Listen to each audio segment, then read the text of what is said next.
Welcome to the Smoke Break. We are here on Shady Pines Radio every Sunday from 9 to 10 a.m., as well as Pretty Dope Experience Radio. And we are actually streaming live from Facebook every Saturday from 3 to 4. Dope. Nailed it. I'm your host, your old pal Zane, here with Carissa Dez. Hello, everybody. And here with Danny Ocean. Hey, thanks for having me on. Yeah, absolutely. Give us a real quick bio so that way we know who we're talking to. So they gave us a show on X-Ray FM with Shado Friday nights at midnight. We used to be on Freeform. And before that, we started at KPSU. I'm on the Happy Hour show with Shado, which is a TV show that airs on local public access as well as YouTube. The After Hours show podcast. I'm a board member at Hip Hop Fighting Cancer and sometimes stage host for them. And Danny Ocean's Random Podcast. Sorry. No, do not apologize. I want them to be just as excited for you to be here as I am to have you. So every week we talk about mental health issues, and this week we're going to be talking about a little bit about taking a break. It's something I have a really hard time doing. Zane doesn't know about that. I don't. If you've listened to any of our past episodes, this is the perfect time to talk about this because we're almost at our 50th episode, and yeah, I'm super excited for it. But yeah, I haven't taken a break. What are y'all's experiences with both of you? You listed off all your shows, so you're busy. Mm-hmm. I do another show with you, so I know you're busy, and I know I have another podcast, another business, 2 kids. Another business. Staying busy. So we're all good at taking breaks, and we're experts on this, and we can definitely talk about it, right? I need to be better at taking breaks, so this is a good topic for me, yeah. Okay. So how do you know that you're overworking yourself? Well, I'm old. So I definitely, the way we were raised, it was like you felt guilty for like even calling in sick to work because you'd go and be at McDonald's. It's not that serious, but people are like, oh yeah, sure, he's sick, So that's kind of what we grew up. So for me, I was kind of conditioned. Yeah, I have a hard time even like asking for days off when it's not like I'm skipping work. I'm getting better at that, and my wife is great with encouraging that. And since I've been with her, I've taken more like vacations than I ever would have, and just time off. Yeah, so for sure, it's important. Yeah, absolutely. I definitely can tell when I haven't taken a break because. No, I can't. I don't even notice that I'm overworking myself until somebody's been like, "You've been really busy," and I'm like, "Oh, that must be a compliment." You look tired. Yeah, exactly. I'm just like, "No, these bags under my eyes are how I was born." Like, no, that's just what I look like. Yeah. I'm flattered, but no, this is how I feel. But yeah, I definitely. People kind of almost have to bring it up to me for me to even notice that I'm overworking myself. What about you, Des? What's kind of like your indicator that you're like, "Wow, I'm going way too hard"? Well, I used to work like 70 hours a week, and now I just try to work as little as possible. So but now I'm like trying to find that happy medium of having a social life while also working hard and getting all of my shit done. But one of the indicators is I guess it's like when people tell me like you need to take a break, or usually somebody does say you look tired, and that's like one of my pet peeves. Yeah. So don't do it. Yeah. Once you've offended how I look, now I'm just like, okay, maybe I should check into this. Maybe I do need to sleep for more than 4 hours a night. As far as like sleep and stuff, is that something that you feel like you're getting enough of? Is that where you like start cutting corners, or you like, I'll skip a meal? I don't get enough sleep. I have always been this way. I like want to be alive and live life as much as possible. And it's not even, and it's funny because health wise, I probably should be getting more sleep to live more life, longer. Ooh, yeah. But I'm like, I could be up watching this movie or just doing something dumb or like programming the set for the next radio show. And yeah. So I'll fall asleep on the TV or like fall asleep reading news on my phone or something dumb like that all the time. Yeah. What about you, Des? What was the question again? Where do you start like cutting corners where you're just like, I need more time out of the day? I actually wish I didn't ever have to sleep. I love life. I have so many projects, and I wish I could just be creative nonstop. So yeah, I definitely have not been getting enough sleep lately. It's been like 4 hours a night. I'm not saying you should do math. I'm just saying you can. But honestly, I'm the happiest that I've ever been in my life, just because I am doing all the things I want to do. But I think a few more hours of sleep a night would probably help. Yeah. To be better at the things that I'm doing. I guess for me, like I definitely cut out on sleep. That's where that's how I know that Because that's where I'm just like, well, I mean, like you can cut out on that, like maybe I have to work a certain amount of hours a day. Maybe I have to, I have obligations and stuff like that. But sleep, that's my personal time that I can cut a chunk out of. Right. So yeah, I guess like as far as like, when it comes to like overworking, what's something you do to kind of counteract that? As far as like self-care and stuff like that. I don't know if counteract is the right word, but I do try to like fit like as much. I don't even know if this is the right.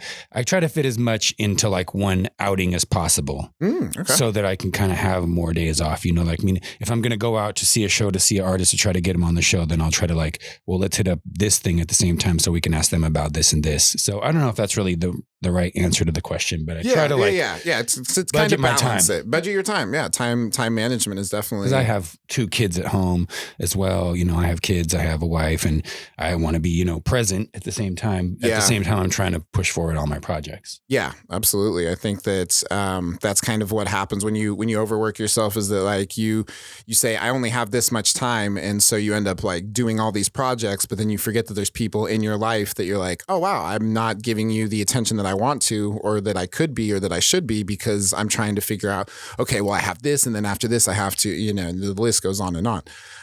Des, what about you? What's when you're trying to make things work a little bit better?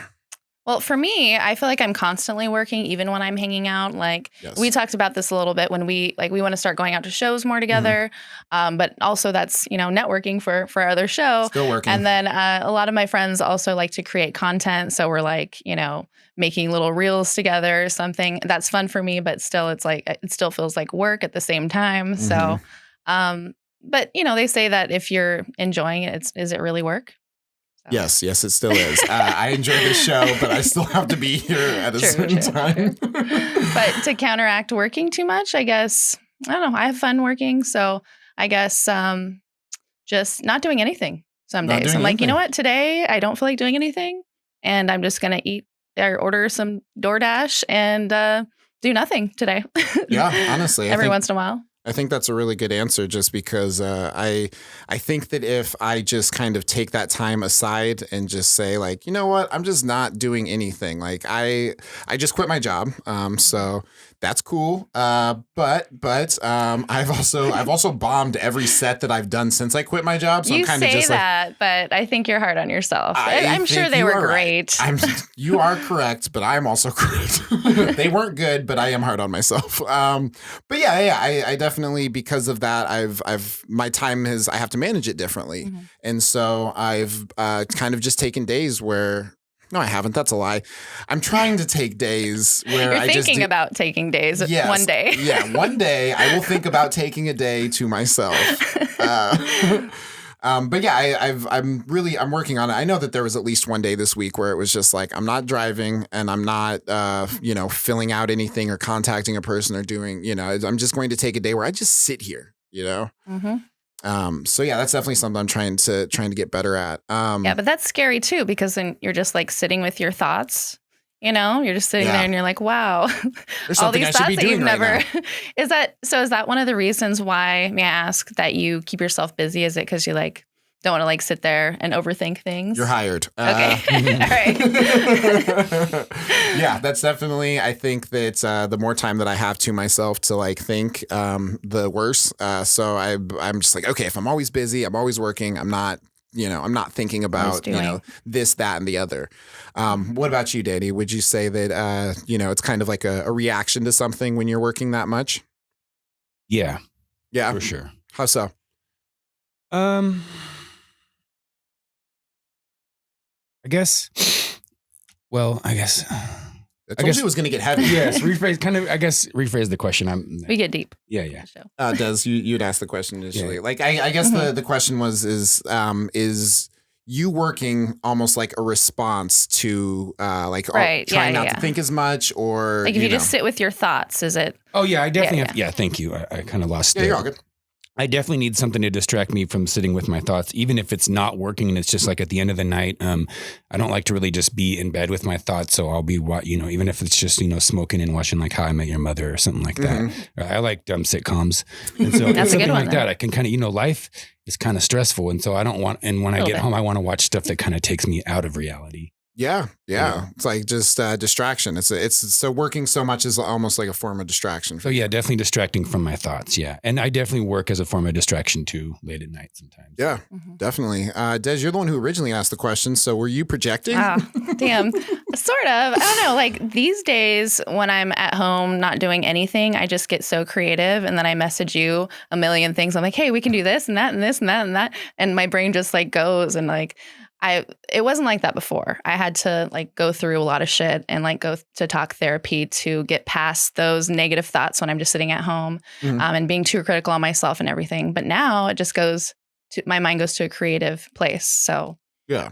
So it's almost like more of a blessing than it is a curse. Yeah, exactly. Yep. Yeah. No, I think that's really good. And like as far as like self-care, what are some other things you do as far as self-care? Do you take yourself out to like a movie? Do you get super ripped? On a date. Take yourself out on a date.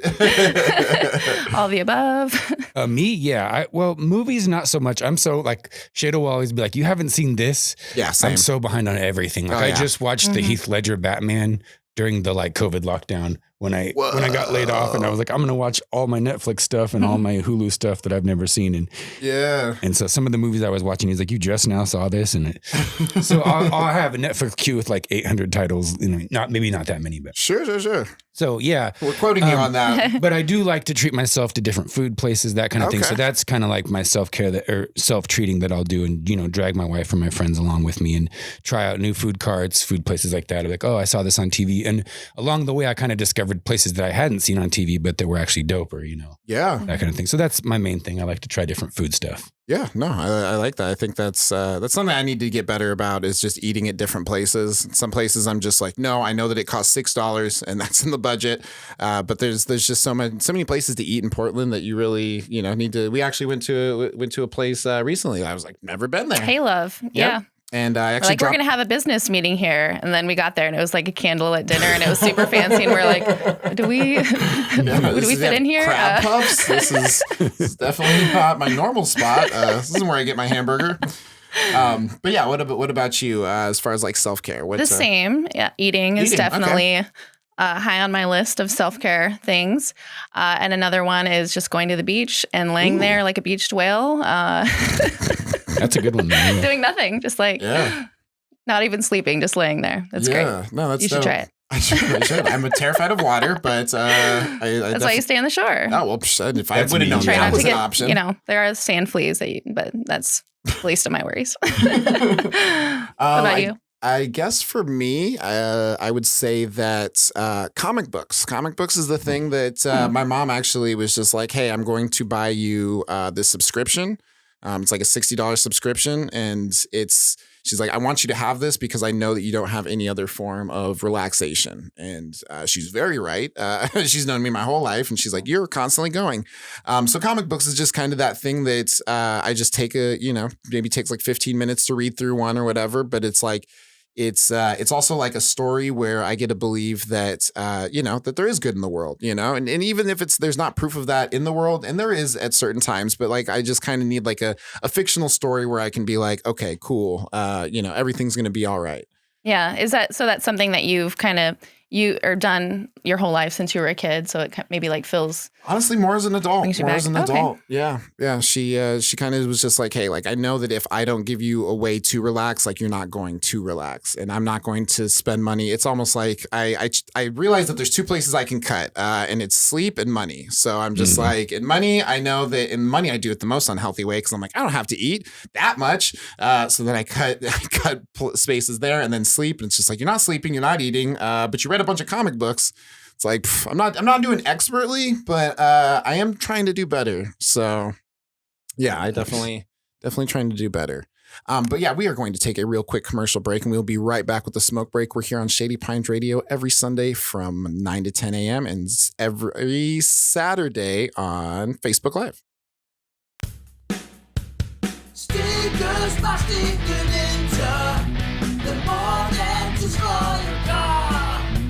Promote your band or business or anything everywhere. StickerNinja.com stickers can advertise your band, but how about your business, your event, or yourself?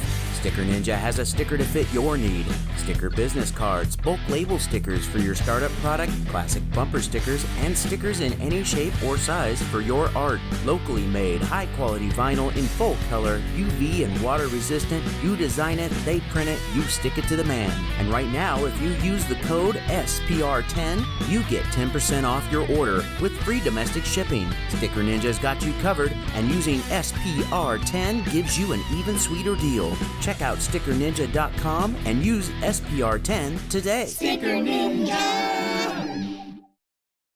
And we are back with the Smoke Break. We're here every Sunday from 9 to 10 a.m. on Shady Pines Radio and Pretty Dope Experience Radio, and every Saturday on Facebook Live from 3 to 4. Nailed it. I'm your host, your old pal Zane, here with Carissa Dez. Hello. And our guest host, Danny Ocean. You nailed it. It was See, and that's from an actual radio person. So I'm gonna go ahead and dust my shoulders. I'm like off. That means a lot. Yeah. 86th ranked in Portland. No, I'm joking. There's a list. Oh, Yeah, I don't know. for I real, wonder yeah. where I'm at. Yeah, Shoot. Gotta I'm step right it up. above that guy on the classical station. No.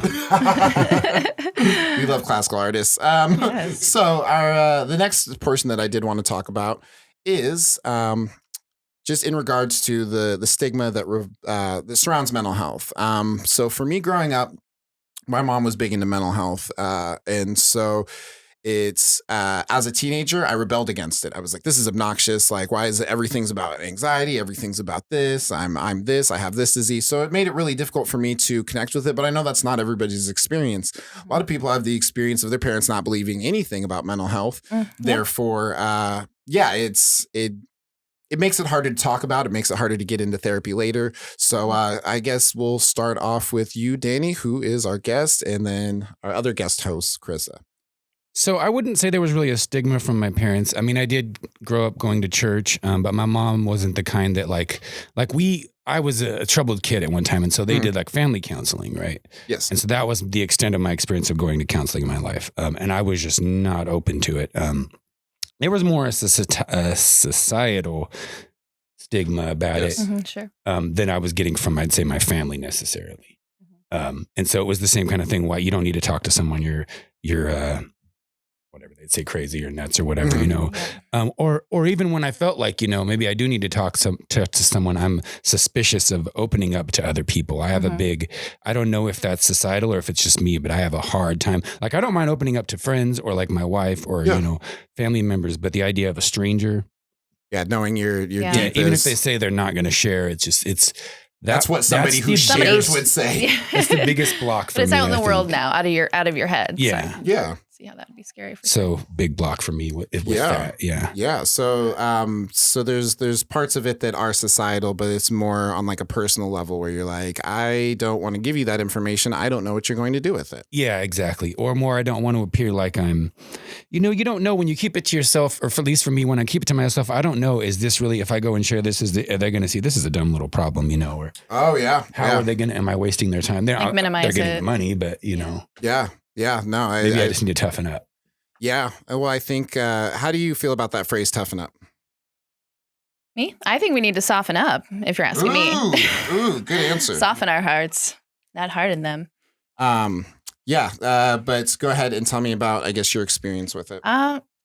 Well, my parents didn't really, when I was a kid, didn't really believe in anxiety or depression. They said it was all in your head, which is true. It is all in your head. But, you know, sometimes you just need to talk to somebody who isn't your parents. And the only time I ever went to counseling was when I insisted my parents take me. I was like, I'm a 16-year-old getting in trouble for drinking. This is not normal. Like, please take me so I could talk to somebody about my feelings rather than just drinking to cover up what's happening. Like, Sure. I'm glad that I was intuitive enough to, understand that that's what was happening. And my parents were very hesitant to take me or, put me in any type of therapy. But after, pushing and pushing, I finally was able to get them to put me in or, get me in to talk to somebody. But even to this day, like, my dad will tell me, like, just toughen up. And, has never really talked about feelings or emotions or anything like that. Shout out to my dad. And my mom, like I've talked to her recently about talk therapy, and I think I convinced her that I think everybody should do talk therapy. Just like, you know, somebody that you're paying to talk to, who you don't have to like reciprocate, you know, hearing their side of things. It's just like, I'm just talking at you and you're like giving me advice. I think that's something that could be helpful for everybody. I guess like my opinion on it, as far as like the whole giving advice thing, is like, I honestly think that most people have the answers inside them. I think that if you ask people the right questions, that they can kind of find the answers themselves. Yeah. And that's me personally. Like I try not to give advice, because if you give advice, people are either going to be like, I feel like unsolicited advice is like unsolicited dick pics. You know what I mean? That's fair. It's close. It's like worse. Like if I didn't specifically request this, I'm probably going to be offended by it and be like, well, that's not what I asked for. But I feel like if you give advice almost without somebody asking for it, or if you, you know, or if you think that you know better than somebody, then you're almost saying that they don't know, you know, and I feel like you can almost guide them towards an answer.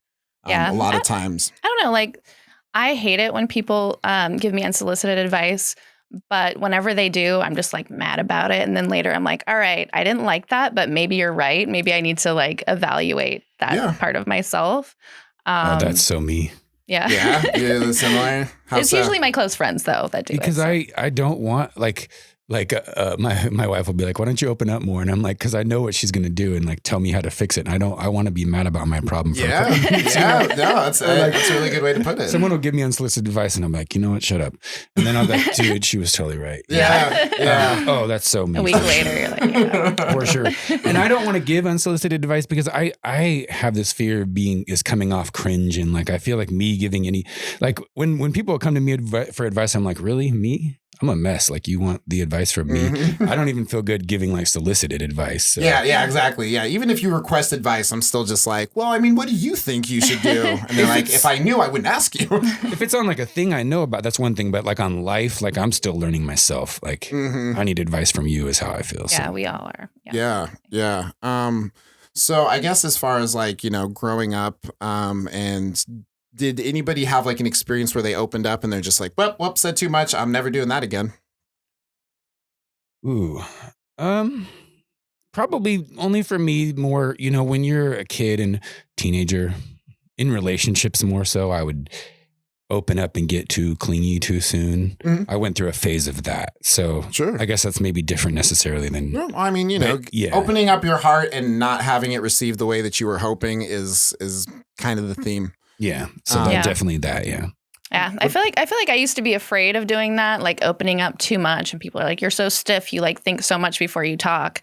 And then I would be like, "All right, somebody said that. I'm completely removing my filter," and I would just like spout shit out. And then like some people hated it, and then some people are like, "You should be a comedian." So if I would have gone that route, we would have been doing the same thing.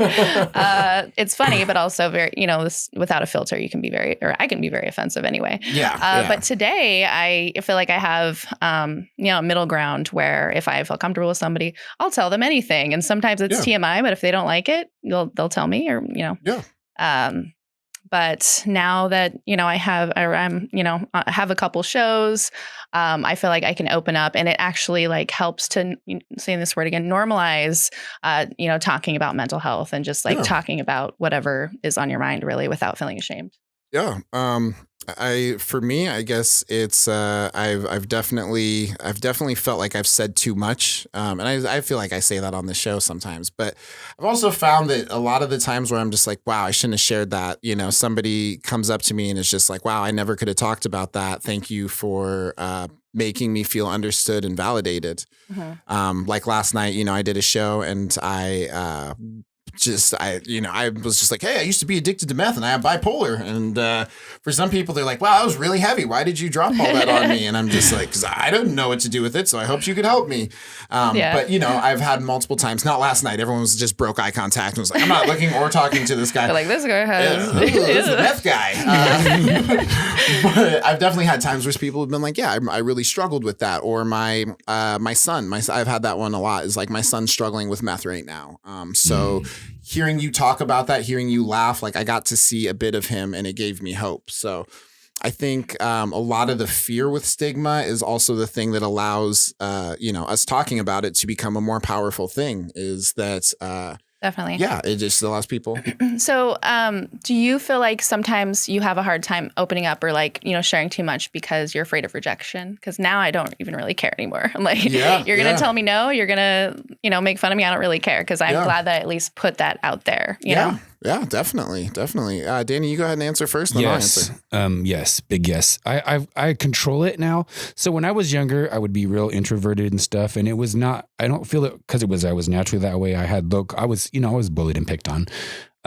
Not like in a TV movie way, but still. Not getting your head dunked in the toilet. I never got a swirly or dunked in the toilet or a wedgie or none of that stuff. But, except for like my brother tried to, but but not like, but still it affects you when you're young, you're trying to fit in and you already have like a big nose and people are calling you Pinocchio and stuff and that kind of thing. So but now, I've discovered a side of myself where I like going out and network and I'm pretty confident and I'm ugly. So what? Fuck you. I'm just going to be me. And so at the same time, I'll put myself out, but then I will go back and I'm that kind of person that'll be like, oh, I one time said that thing that probably pissed that guy off 3 years ago. And I hope he doesn't know I meant it. Yeah. So I'll go back and replay everything. So in that way, I'll be kind of like, oh, maybe that's why they didn't want to hang out with me next time. Cause I talked too long about that. So yeah, I definitely still have that in me. Not to the point where I'm introverted or like scared to go places or anything, but it's definitely still in me and I have to kind of beat it back or whatever. Yeah. So I was introduced to an idea, which is rejection dysphoria. And that's basically where you kind of like, you almost like self-reject, where you're just like, I'm not going to say this because I've already rejected me for you. So I think a lot of times where I run into problems is like, I won't go out because I'm afraid that I'm going to be rejected. I haven't even been rejected yet, but if I go out, then I can be. So I'll just reject myself now, save myself from that pain. And never find out if I really was rejected. Yeah, it's like you're already rejecting yourself. Like you don't want to be rejected by anyone else, like other people. I don't need you like, I don't need you to prove this right. Yeah, I don't me. need you to prove this right. I already think I suck. So yeah, I guess just in a lot of ways, I think it's just like it's a fear of rejection, and it's like a fear of being vulnerable, because if you say something first, then there's the possibility that somebody can say, just as much potential for somebody to say, yes, I've also felt that way. There's just as much potential for somebody to say, I've never felt that way, you weirdo. Don't ever talk to me ever again. Or also, I feel like, there's that fear that someone's going to use the information against you. And some people do. Some narcissists do, but for sure. So I guess that's the only reason why I would be afraid, because I'm like, what's somebody's going to use this information to hurt me later? But really, I don't even know if that's a valid reason to be scared about it. So what about your experience with I guess rejection or fear of rejection? Like I said, I used to be really afraid of rejection, and I had a lot of anxiety in the past.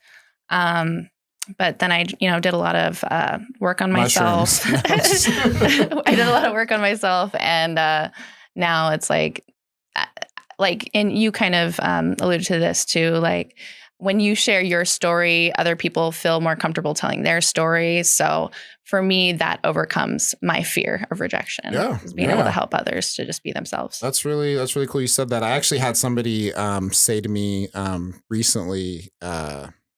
They'd said this, that, I basically had made the joke, I'm just like, oh, if I don't go out, there's no possibility of rejection. If I don't go out, I can't be rejected. And he goes, yeah, but if you don't go out, you also can't be accepted. Yeah, exactly. And that's, I think that's kind of what you were saying, is that the possibility of acceptance needs to overpower the fear of rejection. Mm-hmm. I had that internal fight when I started really networking for the radio show. Mm-hmm. And I was pleasantly surprised at how actually accepting and welcoming of me people were. I kind of viewed Portland music as this big inside clique where everyone knew each other. And in certain ways it is, but in certain ways it really isn't that. And my mind was blown. I'm learning it's you don't know this more about guy? community. You don't know her? And I've met both these people and I just feel like I'm a newbie. And so that was kind of good at the same time because my fear wasn't founded and people were really accepting. Yeah. Well, I appreciate that. Awesome. We're going to take a real quick commercial break. We'll be right back with the smoke break. It's amazing how many shows you can find on Shady Pines Radio, and so many great shows. I just discovered a show on Wednesday at 1 to 2 p.m., and it's called Fuzz Yeah. Wow, Fuzz Yeah. Do you know what that means? What's that mean? I don't know. Bird Dog is the DJ. I hear he is playing hidden vinyl gems from all around the globe, too. Wow. I got to tune in on Wednesday at 1 p.m. and listen to what has been happening on Shady Pines Radio. Welcome back to the Smoke Break. We are here on Shady Pines Radio every Sunday from 9 to 10 a.m. as well as Pretty Dope Experience Radio. And we are live on Facebook every Saturday from 3 to 4. Look at that. You're hired, rehired. Every week we like to ask a question from the card game. Let's get real, bro. I like this. But I forgot it. So we actually had our, I want to just say kind of like manager of both shows, Angel. She actually wrote up a card. So I'm going to read it and then we're going to answer it. And it's called the Joke Break. I'm ready for this. Feel free to chuckle as much as you want, but not at people's pain. So question is, you've got 5 years left to live. Ooh. What changes? Everything. I mean, like, if I knew that, I'm going to see and try and do everything I know I may never do. Like, go to all the places. Like, everything changes. Like, Yeah. my priorities. What are all the places? Yeah. Oh man, like, the Maldives, Jamaica, Spain, Italy. You want to travel the world a little bit. Africa, Southeast Asia, like Australia, everywhere. Like even Antarctica, like just I want to see it all, experience, try all the foods I didn't get to try, spend, make every moment with my like family and my kids and my friends count and like never do all the, never get angry, never never waste a moment. Probably, throw my phone away, that kind of thing. Yeah. Yeah. No, that's just live it to the I don't know if I could go that far. Throw your phone away. But I should be living now like it's that. But yeah, Sure. definitely. If I knew that, then you can't waste a second. That's how I feel. Yeah. And it sounds like traveling is kind of like a thing that you really want to do more of. Well, I didn't fly until my, mid to late 20s for the first time ever. And so there's a lot of making up for that I had to do. I've only still to this point, I've seen less than 10 states. Yeah. So there's a lot more I need to see. Yeah. Yeah. And are you more big on, I guess, exploring the world or exploring the U.S. or a little bit of both? A little bit of both. Yeah, a little bit of both. There's still a lot here I'd like to see. I'd like to go to New York and try Cheesecake at Junior's, and I'd like to go to Atlanta and, Key West and, obviously. What stands out to you about Atlanta? I want to experience the music scene, the food, that kind of thing. Yeah. Different, just trying different culture stuff. I haven't been around, that kind of thing. So, it'd be a lot of other places I'd want to go. Chicago, even Austin, Texas, that kind of thing. Yeah. For someone who's traveled the U.S., I'd say stick to the coast. There's a lot. It's a lot more fun on the coast. South. It's or just real like weird down there. mid-America. No offense to anybody listening or watching. From but Iowa, and it sucks. So well, I'm going to Memphis next year. Right? I guess that's close to the coast. So for the Memphis in May barbecue thing, so there we go. I got some family out in Tennessee now. I'll just kind of leave it at that. So yeah. So it sounds like and food's definitely still going to be a part of that mission where you're like, hey. For sure. And Shado lived in Memphis when he's a kid, so he's going to come with me and kind of show me the places and introduce me to some people and that kind of thing. Be like, don't go on this street at this time. That kind of stuff. Yeah. But definitely a lot of stuff I want to see on the coasts and for sure. And then, see the world for sure too. Yeah. What do you think is stopping you from doing that right now? Why? Money? Yeah. You're just like, money. And, if I had enough money to take time off, then then. Sure. Yeah. So you would do it if funds allowed. Oh, for sure. Yeah. Okay. It's not like if I could work like the day job less and yeah, for sure. That's the only thing holding it back for sure. Yeah. No, I respect that. I feel like even if I had the money, I'd still be like, you got to work, you got to do this, you got to do this. So I think the fact that you have that separated where you're like, the only thing that's stopping me is this part. So yeah, someone once told me it's better to pay for experiences than stuff, and they were really right. And yeah. Yep. Yeah. I agree with that. I appreciate that. Okay, Des. If I had 5 years to live, I don't know. I feel like I'm already doing a lot of the stuff that I would do, but something that I would change is I would definitely travel more and make a music album. Maybe I'd have Zayn on my album too. Yo, I'm a rapper. Yeah, but I feel like I'm already creatively reaching my goals and like going for those things. And I have traveled to like 46 states in the US. Oh, wow. Traveled to the Caribbean and So Hawaii is part of the US. But is Delaware a real place? It's a very tiny place, You've but been to it? I've been there. Yeah. And no, like whenever I passed one of the sign, whenever I went to a new state, I would pass a sign. And for Delaware, I was like, I'm in Delaware. like from Wayne's World, you know, there's like nothing else to talk about there. I thought it was really funny, but everybody's like, all right, you're corny as hell. Yes, I'm making a Wayne's World reference to myself. Yeah, just travel more. And make more art. Make more art. Okay. Probably just stop working completely and paint and make music and hang out with other, more artists. Okay. Do more about what I'm already doing, I guess. What I'm doing times 10. What I'm doing times 10. Yeah. So you were talking about making art. So you said painting, for example. Is that something that you don't have time for? You don't have money for? What's kind of stopping you from doing that right now? Well, yeah, since I have I run a couple different businesses and I have 2 kids and then, the podcast and everything. I don't really. It's my fault. It's all Zane's fault. That's why I don't paint anymore. But no, yeah, like I was saying, my artistic outlet right now is, our show. So I'm kind of like emptying all my creative, I don't want to say juices into it. I don't want you to say it either. I said it. It's too late. It's out there. But I do have a painting that's half finished and it's like staring at me in my living room every time I walk in. I'm like, damn it, I really need to finish this painting every single day. I'm like, my paint's right there. Yeah. I'm like, but I'm going to do this other thing. But I actually am really trying to focus on just like one hobby at a time because I have so many interests and so many hobbies. Mm-hmm. So I'm just I'm working on being better about focusing on one thing at a time. Like you did with that sentence. Yes, one thing at a time. As far as my ADHD will allow. Yes. Yeah, no, that's dope. What about the music? Is it kind of the same thing? Or is there like a little bit of fear with putting? Yeah, tell me about the music. What's holding you back? Yeah, the time and the energy to actually make music. I have made beats, like I say on like every episode of our show, but. Yeah, just like singing. I don't think I'm a very good singer. I know there's auto-tune, so I'm here for that. But, learning how to produce music is, it's like a car fixes itself? Yes. Okay, I'm sorry. I'm sorry. I was so stupid. But it's like, there's so much that you have to learn. It seems easy. Like, I'm just going to go in there and like, push some buttons, boop, boop, boop, and I'm going to make this song. But like we were talking about like a MIDI keyboard, learning how to use that. I just learned how to, I'm still learning how to make beats and like edit audio. So it's a lifetime learning process. What about you, Danny? Have you made beats or anything like that? Yeah. So once upon a time, I thought I was going to be, the next Pete Rock. It did not work out. Wait, who?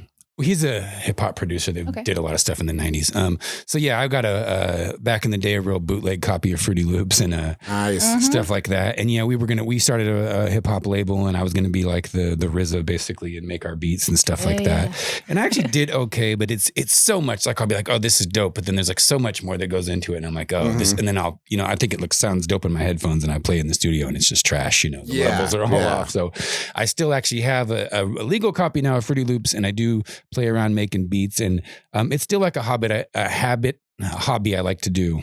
Yeah. No, I think that just having kind of those artistic outlets is extremely important just because it's like we do the things that we do and I enjoy the things that I do, but I need something aside from the thing that I do to enjoy. Honestly, how do people live without a creative outlet? That's like just going to work, coming home, watching TV. No offense if that's what you do, but you need to start break. painting.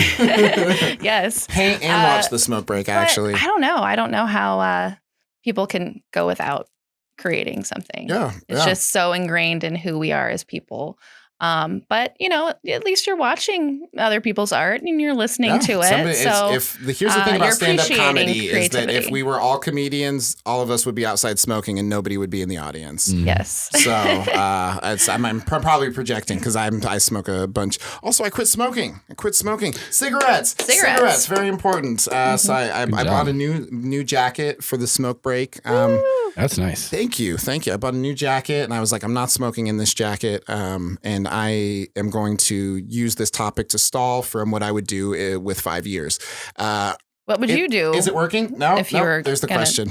Die in 5 years, or if you only had 5 years to live. Only had 5 years to live. What would change? I would say, honestly, I would probably do less creative stuff. I think that's something that, so I spent 3 years in China.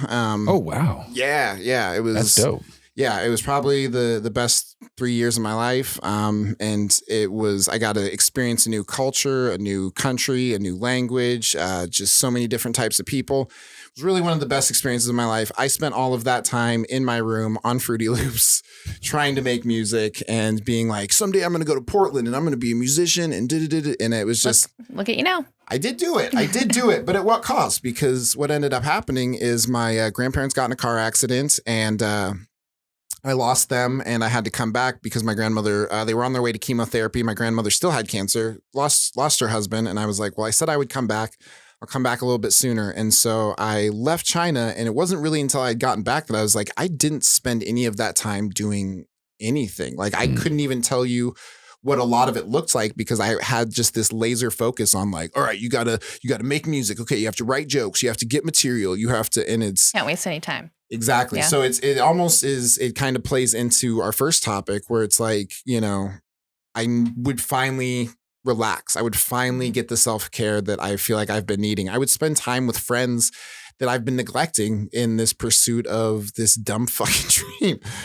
Don't follow your dreams. That's what the smoke break's about. It is. It's a good dream. It is. But, I have to ask myself every once in a while, like pursuing your dreams, but at what cost? I think, like having that balance too of like not making art and being creative. Yeah. But if I cashed out right now, I had a pretty sweet podcast. I have a pretty cool album, and I told some pretty all right jokes. Yeah, and like I've been saying lately a lot, I've been saying this lately, is I feel like you and I are successful, not in the way of, having as much money as we would like, but we've reached our goals of like having these shows and making music and everything. Yeah. So I feel like, you're successful already. You can quit. Yeah, no, I can quit. Please don't. I just walk off right now. Like, you know what? You're right. Des finishes the interview. Like, well, that was a little awkward, but I'm still here.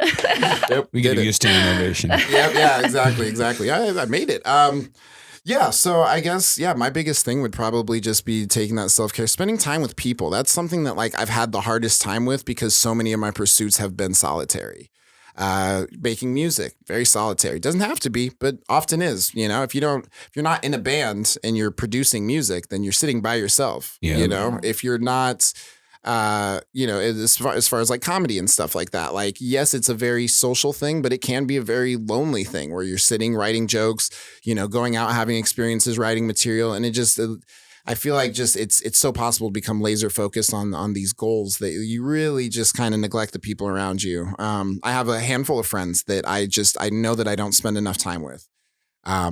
If they were cooler, they'd be watching the show right now. But are they watching right now? I actually force you to hang out. I'm like, let's have a meeting, and then we like talk about our show for like 2 minutes. Yeah, it was like good. Need to pull you away from work for a second. Honestly. It's important, and if you want to relax and enjoy life, just ask me how to do it because I'm like a professional at relaxing at this point. What were you saying, Danny? We're like 43 minutes in and I still don't know what to do with my hands, but I was going to ask you, do you feel like, because you mentioned the writing jokes, do you feel like you are more critical of your joke writing or your music writing? Like my music, okay. Honestly. Music was the thing that took me the longest to pursue. And that's because if I tell a joke, you don't like it, took me like 5 seconds to come up with that stupid pun. Okay. I can get over that. But a song it took me forever to come up with, even longer to write. Longer to rewrite, a bunch of money to record, a bunch of money to re-record, then to mix, then to master. If I, at the end of this, show you a song and you're like, I'll be devastated. I will be devastated. So music is definitely the thing that's, as much as I love it, I know that my hearts might be in it a little bit too much, and that's where I just need to take that little space and just enjoy it. So. Awesome. Well, we are going to take a real quick commercial break, and we will be right back with the smoke break. We're here on Shady Pines and Pretty Dope Experience Radio.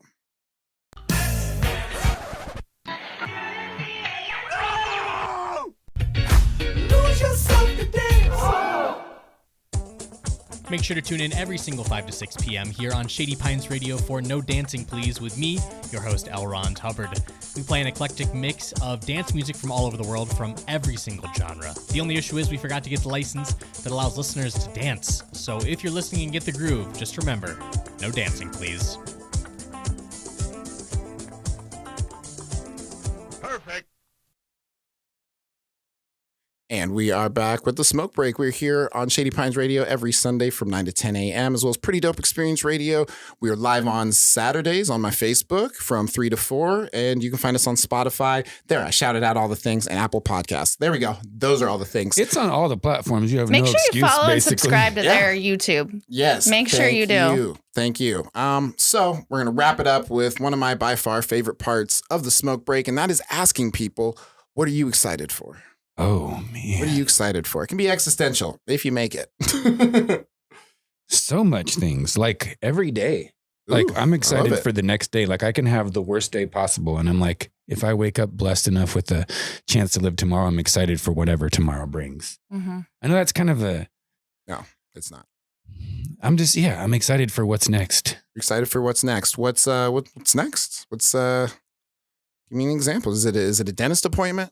Well, that is next year. Not next, but that's coming up. Yeah, I'm not excited for that, but it's necessary for sure. But yeah, no, we get some awesome guests coming up on our radio show, so I'm excited for that. Yeah. I'm excited for what's next with that and where we're going to end up taking the radio show. We'd like to hopefully take it to bigger and better places. Radio is kind of a dying, I shouldn't say that. Yeah, it's fine. It's fine. It is Internet what it radio is a is. dying. So for what's next? I don't know. Yeah, I guess yeah. I could be more specific, but yeah, just Yeah. Well, I mean, we got a little bit of time, so tell me a little bit about the radio show. Let's advertise ourselves a little bit.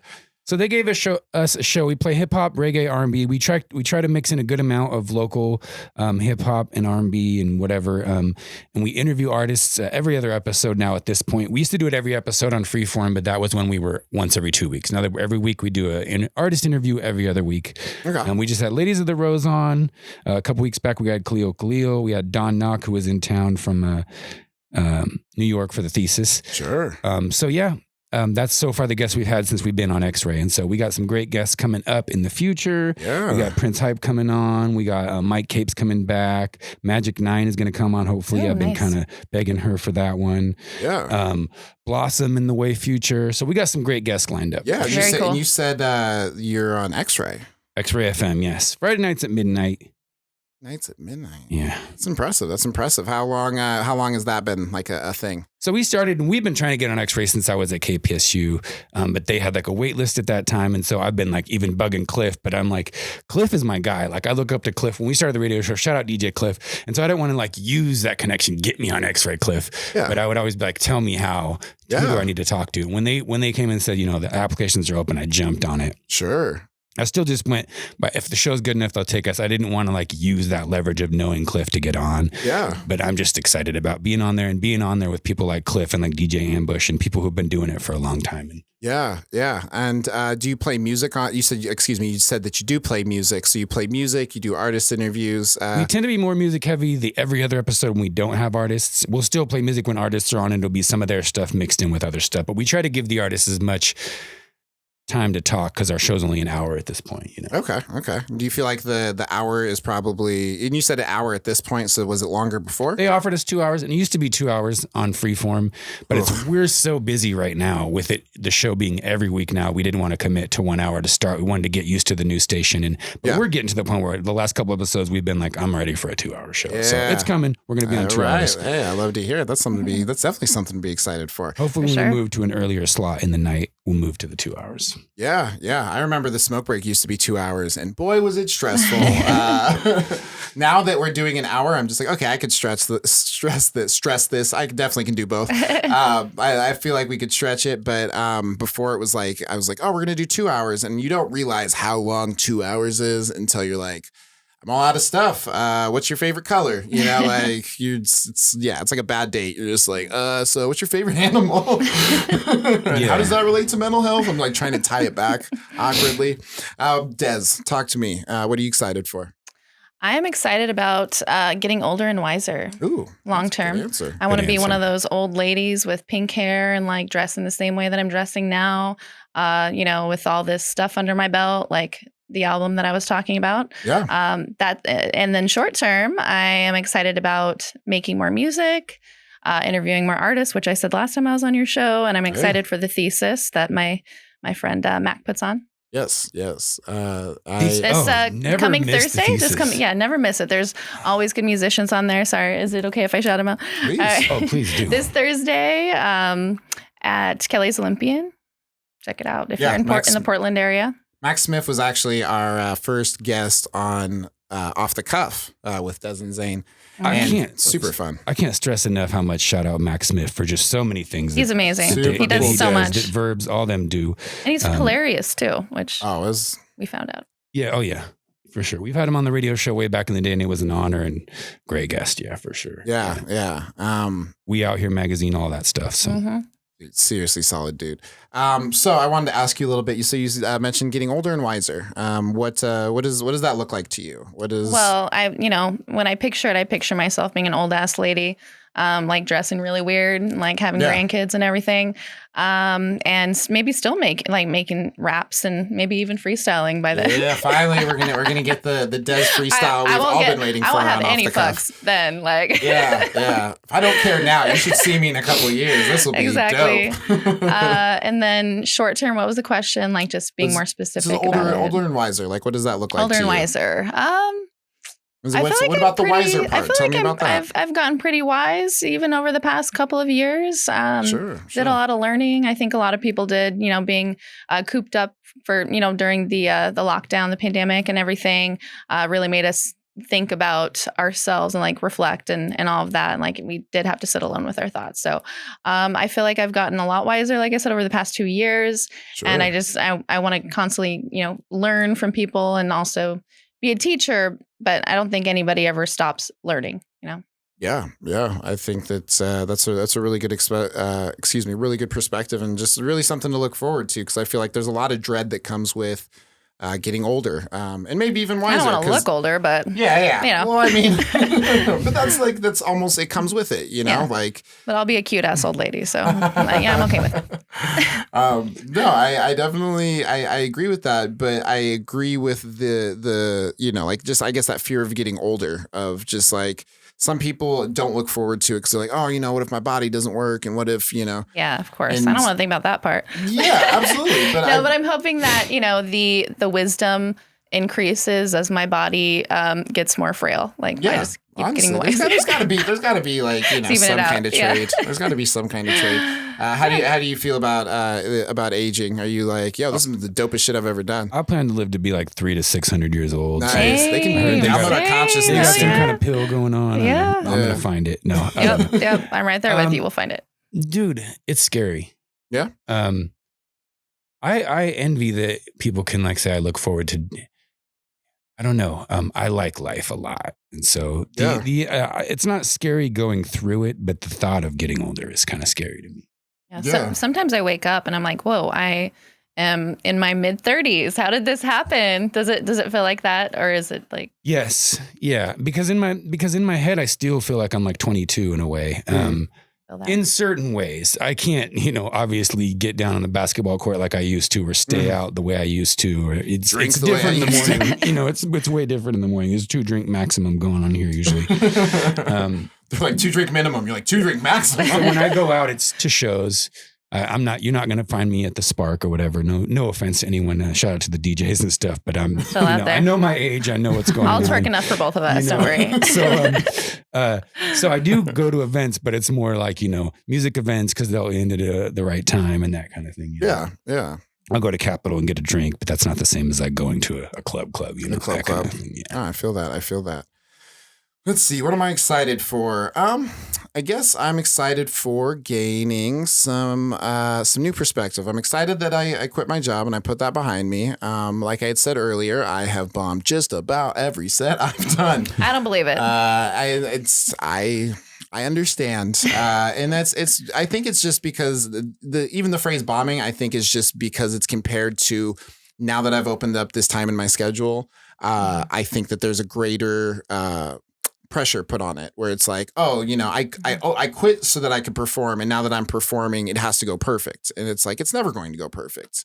And that's something that you really have to accept, is that it's really never going to go perfect. It can go better than it did last time, or it can go worse than it did last time. But like, as far as perfect, you can have a really good set, but it's probably not going to be perfect. There's still going to be, I've walked away from so many sets and been like, oh man, I messed up this one joke, like killed it the entire time.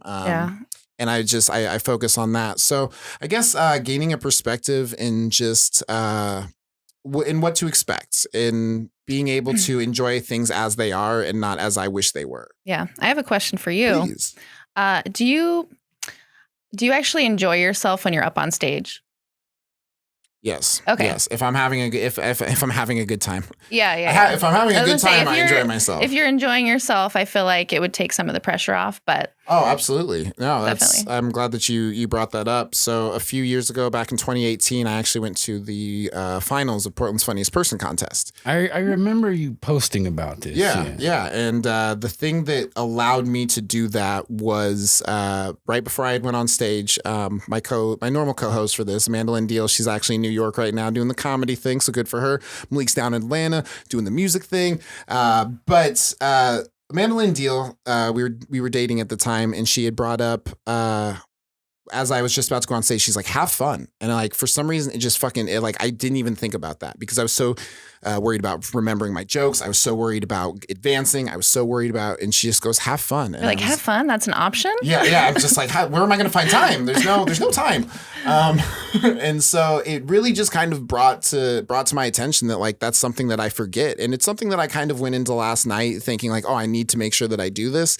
But I was almost like just so distracted that it was almost a secondary thought. You know, I was like, no, I have to do well. And I'm at a comedy club, so it's got to go perfect. And like, everyone's got to, and it's, if you have fun, it's almost hard to, it's even if you do bad, you still had fun, you know? And I think that's something that like, I try to remind myself is just like, you could do bad and not have fun, which is the worst case scenario. You know, you could do good and have fun, which is the best case scenario. Yep. Or you could not do well and have fun, which is not the worst case scenario. It's like, at least it's a medium scenario. Exactly. So I definitely am trying to spend my time more wisely in spaces that it's appreciated and in spaces that I want to appear in with people that I want to, you know, be there with. I think just, you know, going forward, because my time is allowed to be what exactly I want it to be, I think it's even more important that I spend that time exactly how I want to. So, yeah. Other than that, we got 2 minutes. You got any questions? Well, I have another question for you. Sure. Do you feel like you're more creative in writing jokes when you are relaxed, or do you feel like it's easier, like you can more easily write jokes when you're like, all right, I need to focus? Because like whenever like we're just hanging out or something, I feel like you just like think of all these jokes and you're just like constantly, I'm just like, how did you think of that? What the hell? Yeah. So. It definitely comes from relaxation, I think is a big spot, is a big place where it comes from. I think that, just being comfortable, and it allows me to be funny, because if I'm trying to be funny, then I'm not funny. Then it's awkward. But if I'm just trying to relax and a joke comes up, then it's like, it just seems more natural. What about you, player? What do you feel like you're more creative when you're relaxed or when you're almost forced? When I'm relaxed. Yes. Definitely when you're relaxed. Even if it's like doing the radio show, or if I'm stage hosting an event, if I'm having fun, it's going to come more natural. I'll do a better job at engaging the crowd. So yeah, definitely have fun is a good advice on that. Yeah. Excellent. Because at least I bombed, at least I had fun. Exactly. Yeah. 100%. Yeah. And what about you, Des? Real quick. For me, I think that I'm more creative when I'm just like relaxed, like doing nothing at home.